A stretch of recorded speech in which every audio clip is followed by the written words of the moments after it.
Welcome to the Spiritualist Sanctuary, a podcast on spirituality to awaken your soul, tap into your intuition, and step into your divine self.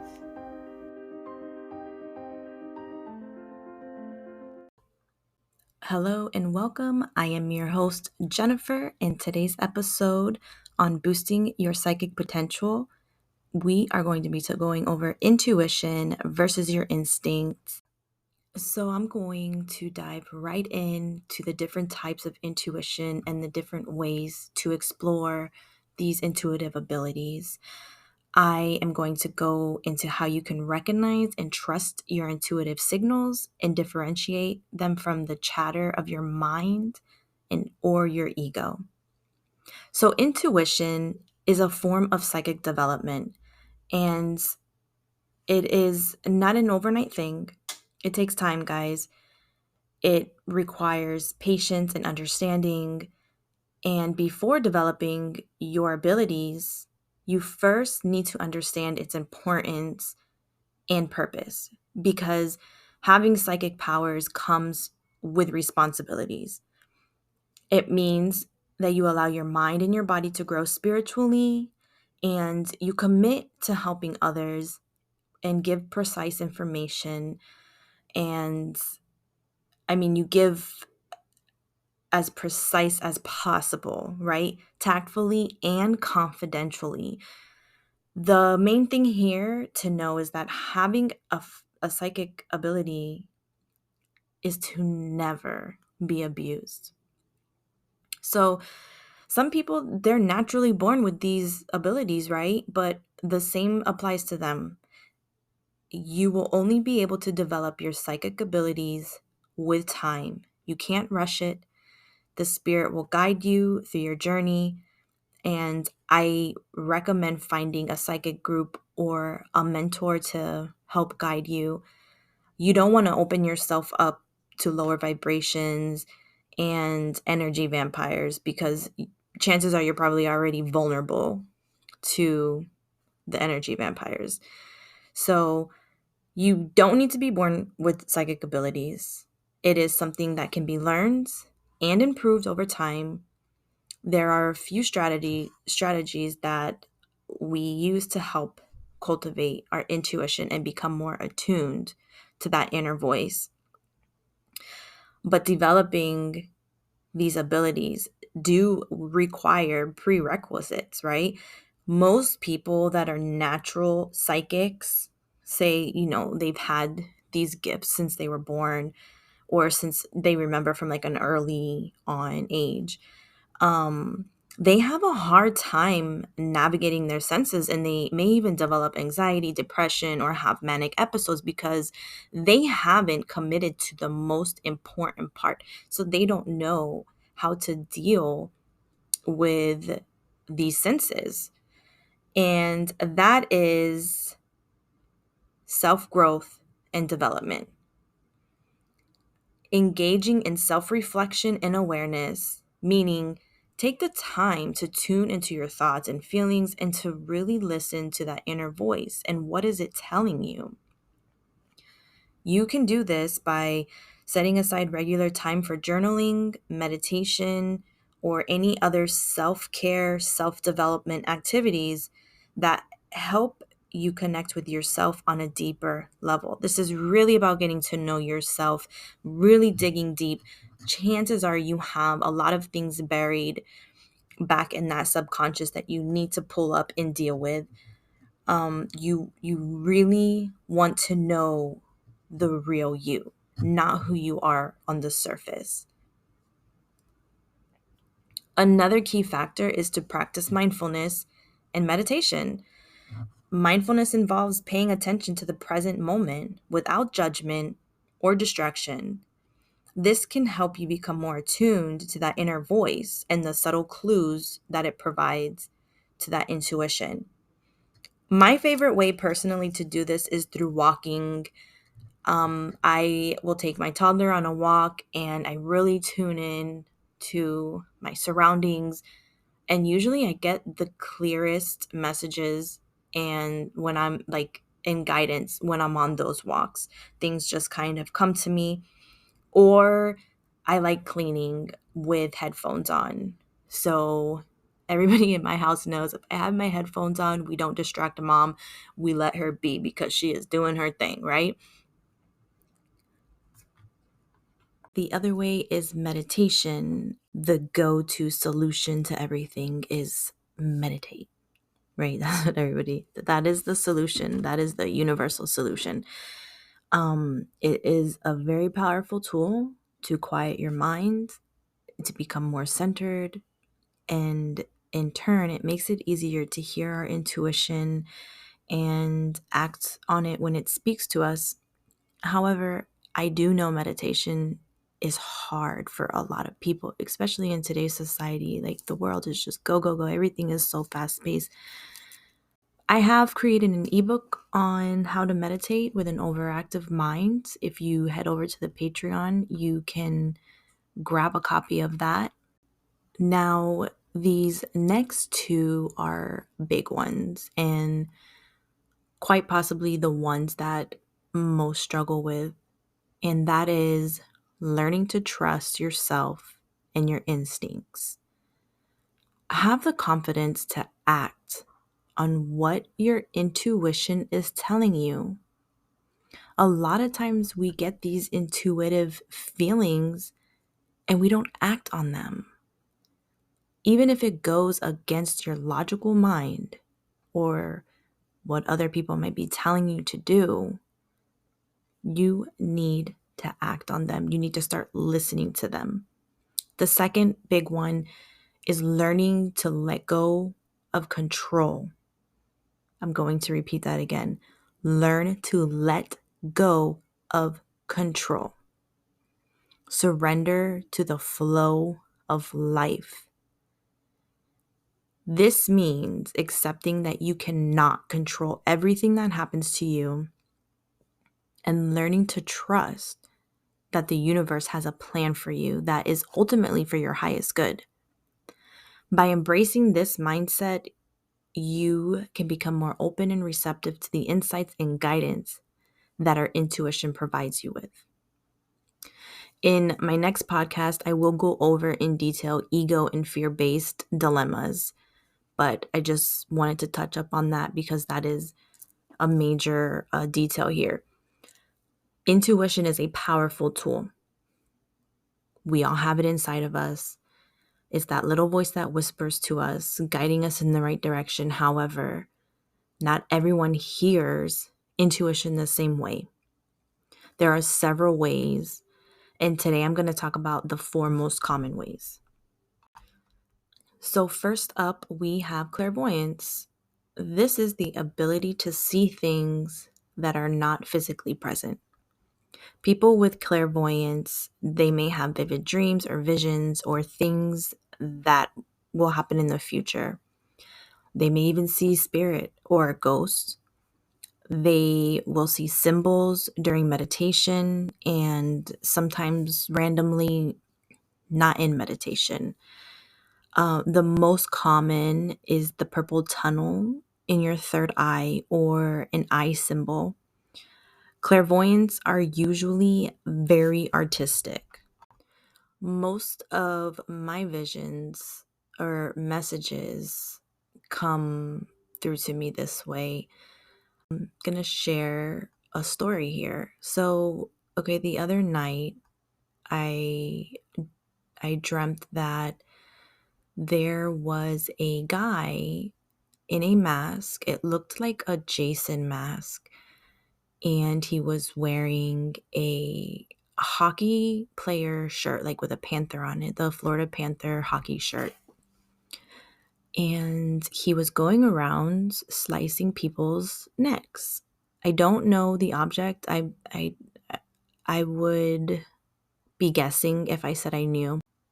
But after he sliced somebody's neck, he transformed into a male with brown hair. And I just kind of woke up and I was like, well, that was weird, right?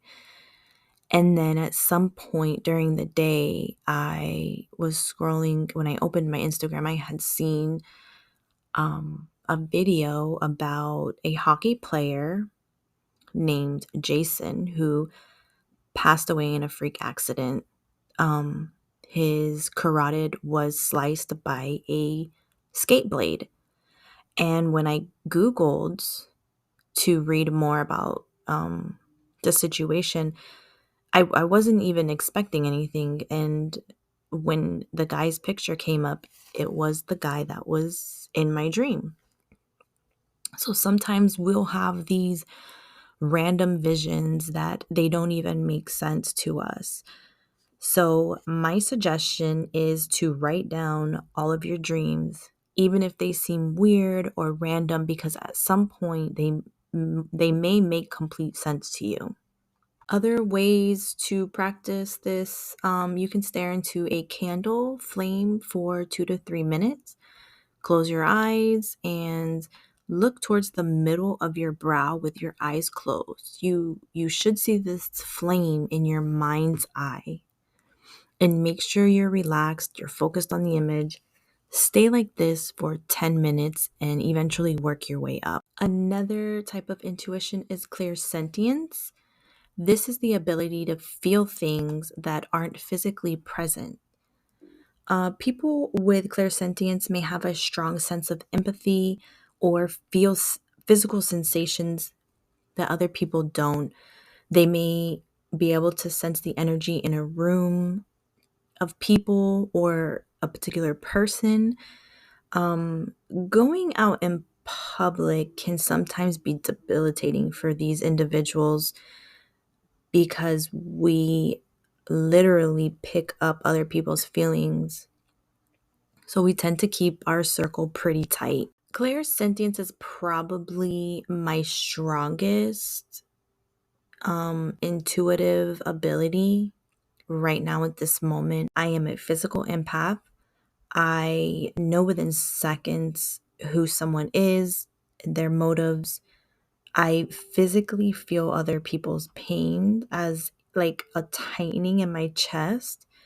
So, like, if I come across somebody who's like really down and out and they're sad or depressed, I literally I feel it in my heart. I will always know when something really big or life changing is going to take place in my life. Every really big turning point in my life that seemed like the end of the world, I knew these events were happening or were going to happen. I didn't know particularly what exactly was going to happen, but I felt it in my gut. So when the event happened, I was kind of prepared. I was always shocked, but I was prepared. And it comes to me as a debilitating anxiety, like kind of a feeling as if you're walking onto a plane that you know is going to crash. The best way to develop and strengthen your clairsentience, write down the messages you get from your intuition. When you look through your journal later on, you'll realize that there is a pattern. Anytime you pick up feelings or you start feeling a certain way out of nowhere, write it down. Write it down. What are you feeling? What were you doing? What were you thinking? And take it back to your whole day. Don't take it back to the seconds before it happened, because it could be something that happened earlier and maybe your brain kind of just settled down. Let's say you were out and about and you were fine, and then you get home 4 hours later and you're sitting on the couch, and then all of a sudden you get these waves of emotions and you're like, what is this? Like it could have just been, now that your body's settling, you're just now starting to feel these energies that have built up inside of you, right? Write it down. Write what you did that day and You'll notice these patterns. You should also write down where are you at in your menstrual cycle, because I do notice in my luteal phase, which is 10 days before your menstrual, you really tend to, for some people, everybody's different. For me, it's my luteal phase. I tend to pick up energies a lot more than I do at other times of the month. Next up, I have clairaudience. And this is the ability to hear things that aren't physically present. People with clairaudience may hear voices or sounds that other people can't hear. They may also hear messages from spirit guides or deceased loved ones. To practice and develop this ability, listen to a song from start to finish and tune into one instrument, um, the piano, the guitar, or even the background singers, but try to tune into that one particular tune for the whole song and only hear that tune in your mind's ear. There's another way that I didn't even know. I figured this out when I was a kid. I could sing a song that I never knew.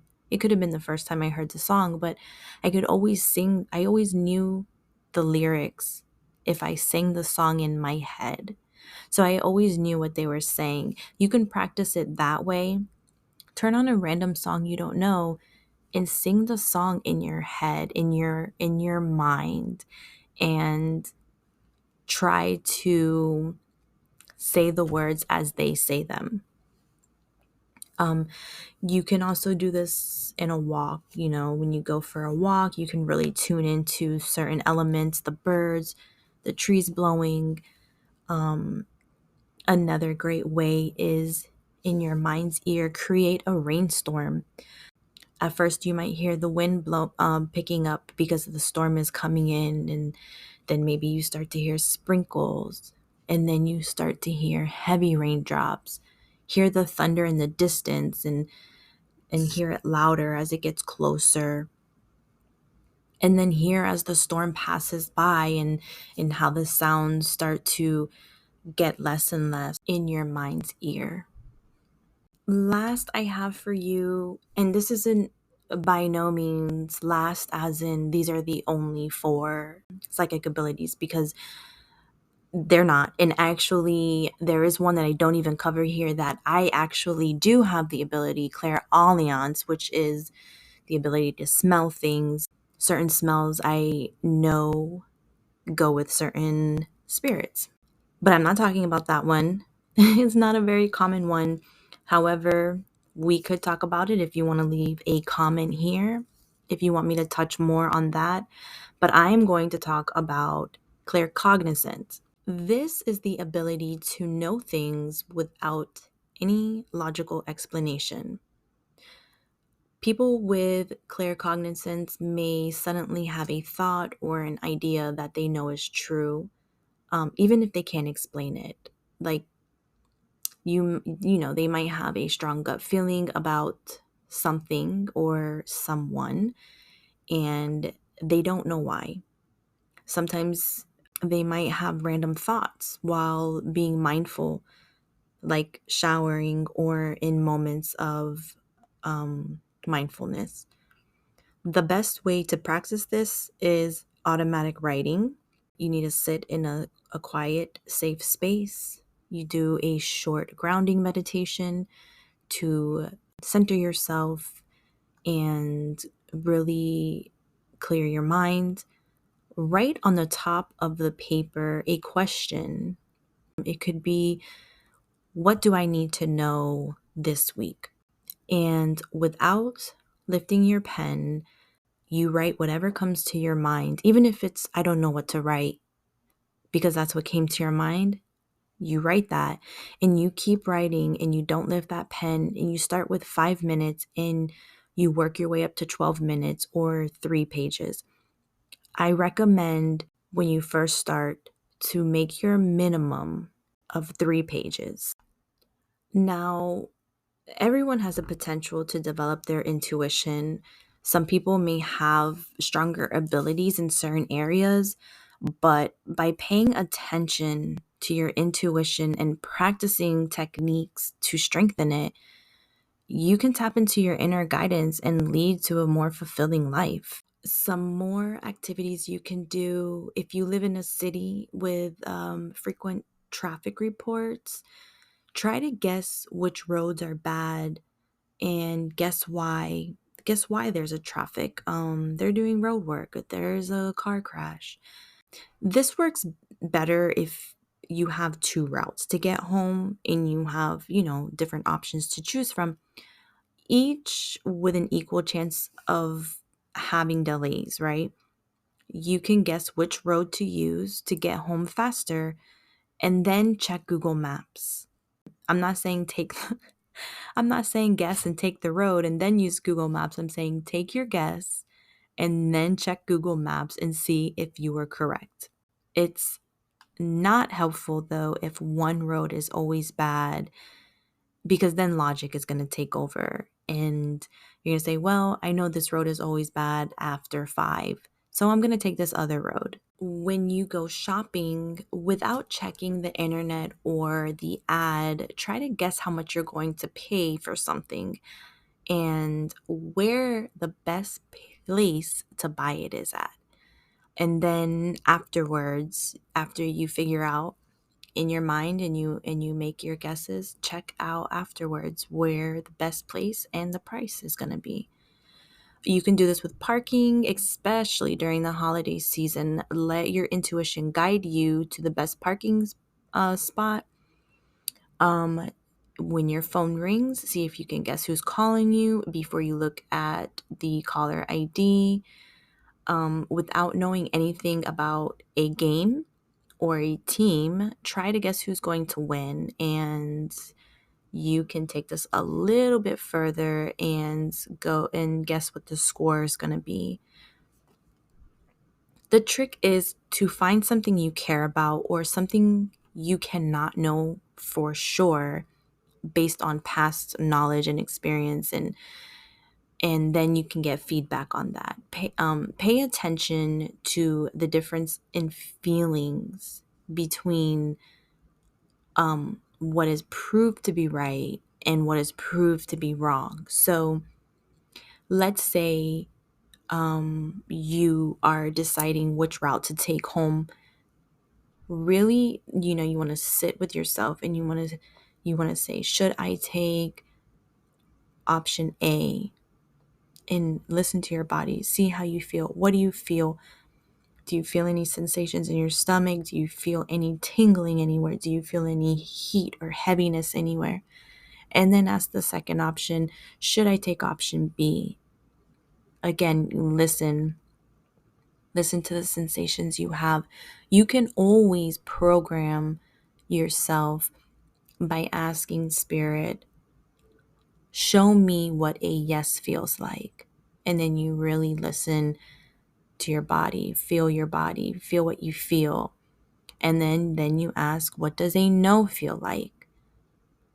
And that's how you get your yes and no answers. Okay, let's talk about recognizing the difference between your intuition and your instinct or your ego. This is another big thing. Like, well, how do I know it's my intuition and it's not just my mind speaking to me? Instinct is a natural tendency that a person has to behave or react on a specific way. Instincts are usually they serve as a survival and a protection purpose. An example is a maternal instinct. A mother will fiercely protect her offspring without even batting an eye because it's an instinct. Instincts are usually automatic and often not consciously done. Intuition, on the other hand, is unexplained feelings that you might have about something being true or accurate, even without concrete evidence or proof. It is referred to as a gut feeling and is associated with making judgments about what is right or true beyond the limits of rational thinking.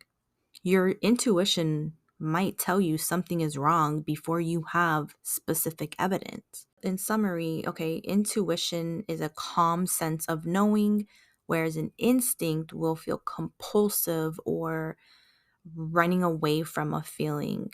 Okay, so let's say an instinct would be if your instinct is always to block somebody after they make you feel upset or they hurt your feelings. That is an instinct, not an intuitive guidance. Your instinct is to run away when somebody makes you feel a certain way. Intuition is a confident and trusting feeling, whereas instinct is fear-based and questionable. Usually you might have a thought, and if that thought is based off fear, like I just talked about, running away from a feeling, that is fear-based. Intuition is it's a thought you might get, and you confidently trust it. It's like a little nudge. It's not like a gut punch. Intuition is subtle. You might feel it as like some butterflies or some other like very subtle feeling. It's a soft whisper. Whereas, like I said, the instinct is like a gut punch. You might feel anxiety with it, just not nice feelings. Also, intuition will be a natural flow. It's a very like natural thought. An instinct will usually be an immediate reaction without any thought. Again, going back to my first example, your instinct is to immediately block somebody without a thought after they made you feel a certain way. I do want to emphasize that if you don't practice the things that I mentioned in the beginning, getting to know yourself, learning to let go of control, you may never develop your intuition. Well, why? Because intuition is kind of like a graduation gift of being self-aware. Once you're self-aware and you're living by your higher self, your graduation gift will be your intuitive abilities. Now, what I'm not saying is that you have to be completely healed for your intuitive abilities to show up, because that is not the case. What I am saying is that as long as you're self-aware and you're always trying to live by your higher self and you're always trying to work on that self versus ego, your higher self versus ego, that your intuitive abilities will be there. I also want you to take notice if you have ignored your intuition, and I want you to notice how your body felt. I want you to try to bring back to memory what it felt like when you ignored your intuition. So the next time that you get that feeling, you know not to ignore it. So let's wrap this up. Learn to listen to feedback from your body on the psychic kicks that you get. One of the best psychic development techniques is learning to tell when you're getting information that is right or wrong. Work on issues you hear all the time that you rarely act upon. You have to work on your psychological baggage. I cannot emphasize this enough. You have to work on your psychological baggage. That is your biggest block. All information is accessed and processed through the unconscious mind. So if you have issues and you do not want to look at them, you will find that your psychic information you receive will be distorted. It'll be projected. It won't be accurate. And then you're going to deliver inaccurate information, and you're just going to create a bad rep for yourself. Many people have found that they are blocked by the spirit realm because they are unwilling to tackle their own issues. And this has happened to me several times. And when this does happen, I know that it is time for me to do serious work. It usually will show up if I'm not balanced. I tend to really give my all to everything I do, and then I forget to balance my work life with myself, my self-care, and my family, and my abilities are snatched from me.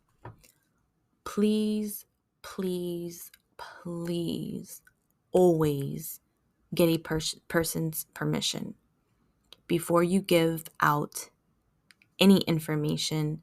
Be ethical, be considerate.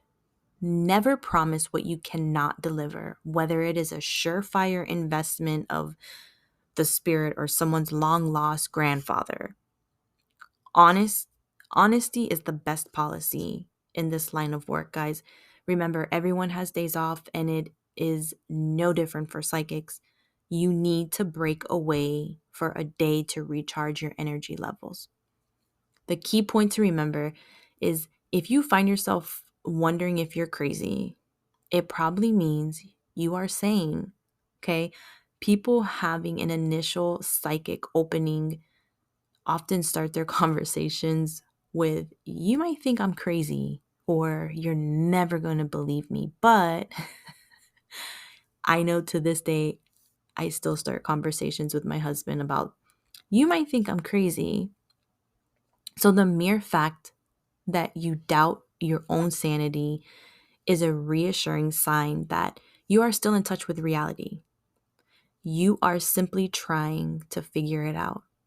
The issue is not whether you're hearing voices, but what those voices are saying. There is a rule. If the voices are helping you, then it doesn't matter whether these voices are part of your unconscious mind or spirit. It's all right to have them around. However, if the comments are destructive or negative or hurting you, then it is time to lose the source they are coming from. The hard thing you need to learn is what not to say. You can receive a lot of information that is better left unsaid. So make sure if you are opening yourself up, you are constantly grounding yourself. You don't want to open yourself up to these lower vibrations. It is important to live in the present. You may be very aware of past lives, and you may be able to slide mentally into the future.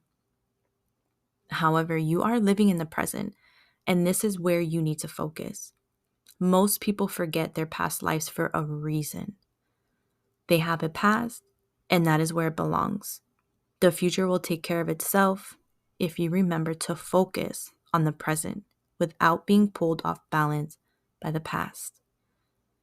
When you first start receiving information or seeing spirit, it is very hard to switch this off. However, this is something you have to do. You're going to get excited, and you will probably put yourself in burnout. It is common when you first open yourself up. This may start as colors. It could start as images, symbols. You may even see faces at night. This is partly because of the normal shift in consciousness that occurs as you fall to sleep or are waking. So like when I first started getting my visions, it came to me mostly right before I was falling asleep. There's this really short period of time when you're falling asleep and still aware. Turning off your psychic gift is something you have to do, or you will suffer from information overload. Imagine your sensitivity to psychic information as a number, like on a control screen. You know, when you turn the volume up on the radio, the numbers go up.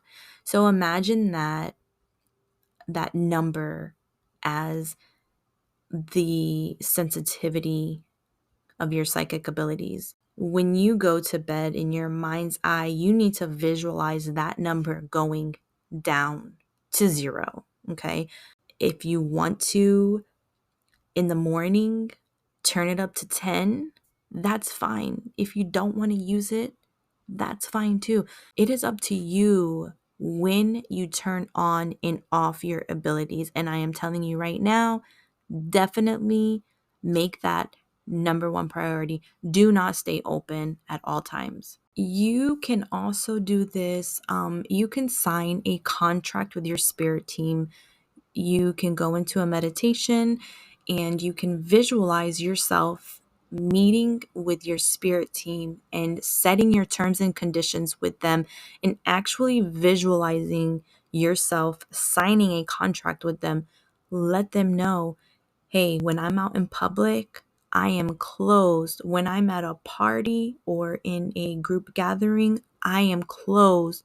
When I'm at a funeral, I am closed.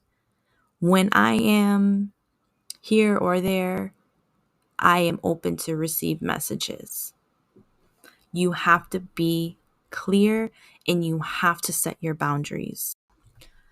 And that is all I have for you today. Thank you so much for joining me.